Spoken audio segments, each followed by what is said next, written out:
Hi there, this is Ranjit, and in this video, let's talk about Realme smartphones. And as you can see, I have a bunch of them. In fact, they had actually launched 5 smartphones in 2018 in India. And if you recall, they are sort of a new player in India. They were not there.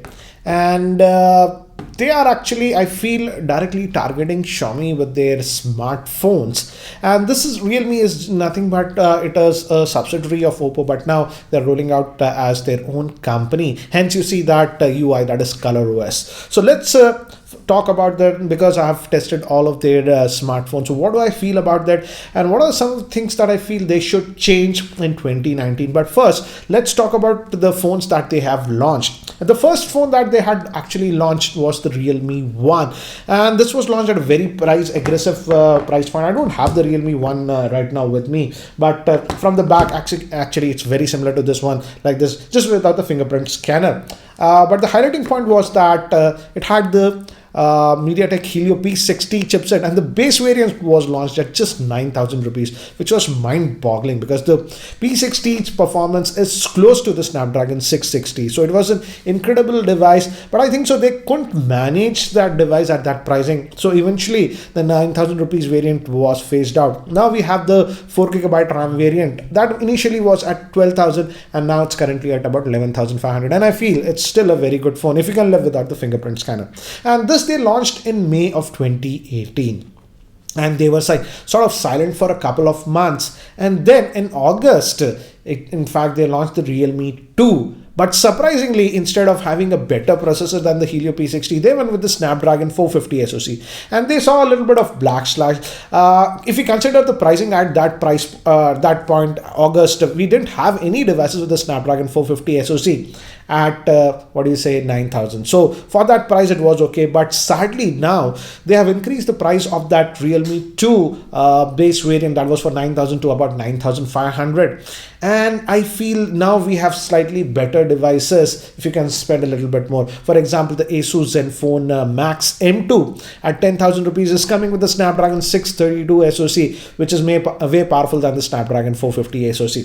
So yeah, so we still have the Realme 2 available, and I frankly feel that higher end variant, 4GB RAM variant, which is at around 11,000 rupees, still selling in India, simply does not make sense. In fact, I would say the Realme 1 original 4GB RAM variant that comes at 11,500, 10,500 now, the price has reduced actually, is a more better device than the Realme 2.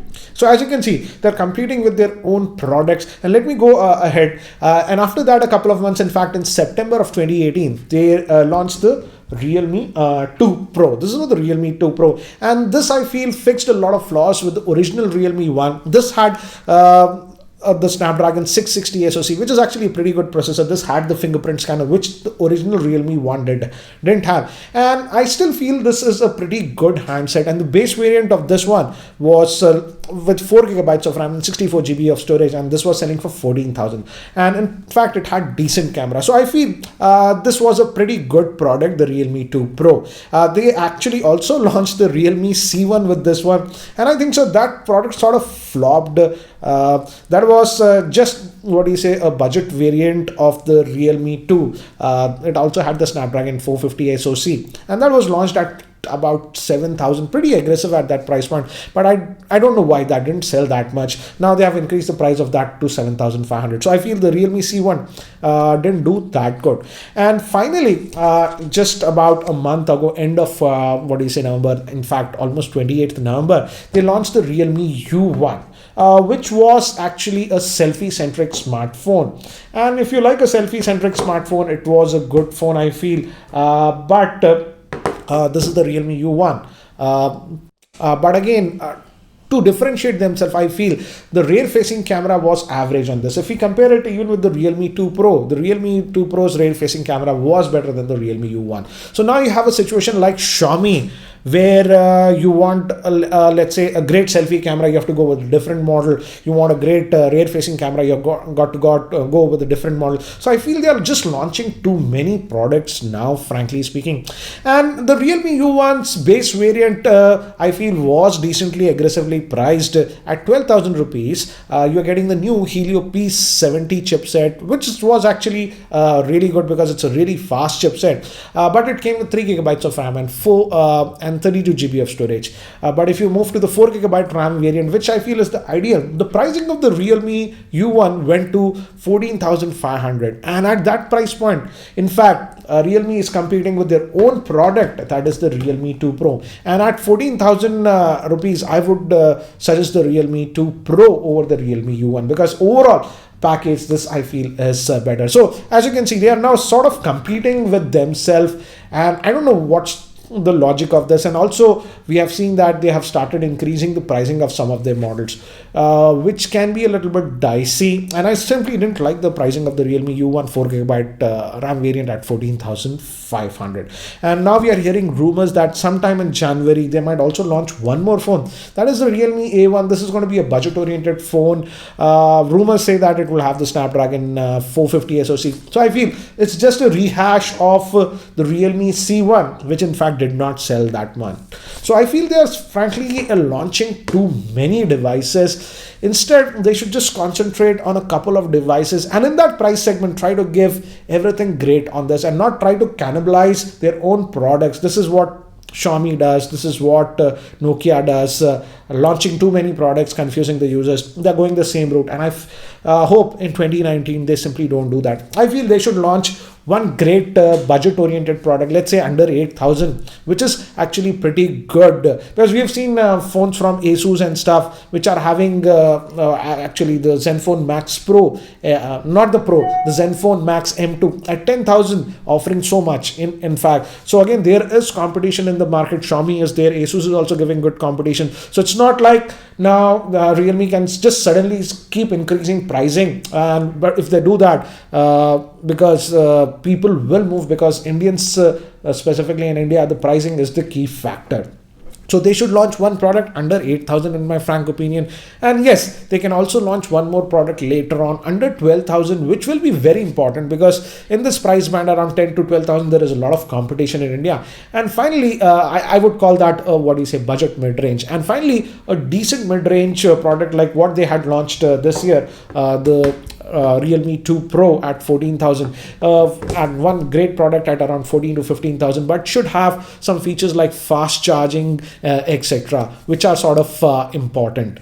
And maybe they don't do this right now. If they really want to launch one more phone, they should launch it in a different segment. Let's say that's the premium mid-range segment, around 17 to 18,000, but they should have cutting edge specs in that, and also features like maybe obviously USB Type-C, fast charging, and some of the features that you expect in that price point. Maybe even some sort of IP protection, stereo speakers, then it can be a game changer. But they should have differentiating products in every segment, not overlapping products like what recently they are doing with the Realme 2 Pro, Realme U1. They're sort of overlapping products.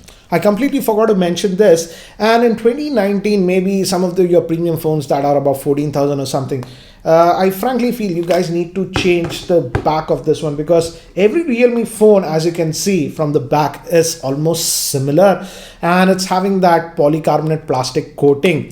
Maybe some of your premium phones are above 14,000 or something can have metallic back or something else, because as of now, all of your phones from back actually look almost the same. Also, the biggest problem I personally feel with these Realme products is that after using a bunch of their products, yes, they're using good processors and stuff. The screen is good and all those things. I don't have a problem in the hardware. I have a huge problem in the software, that is the Color OS. And frankly speaking, don't get me wrong, Color OS is not bad, but in terms of these custom UIs, that is the most I would say the least exciting custom UI. So I hope they move out of Color OS. Even basic stuff like Detailed battery stats are hidden in Color OS, and lots of things, small things like that. So I hope they move out of Color OS, because now they say they are sort of an independent company. There are some rumors that in 2019 they might release their own UI, something like Oxygen OS, what do you say OnePlus is doing. So if they do that, something like that will be great. But if they can't do that, I frankly feel they should launch one variant of their phones with Android One program, because in terms of hardware specs, they are doing a great job. But if they release some smartphone with the Android One program, it will have the stock Android, and even the updates will come very quickly. So if they can do that, it will be a great move. So I hope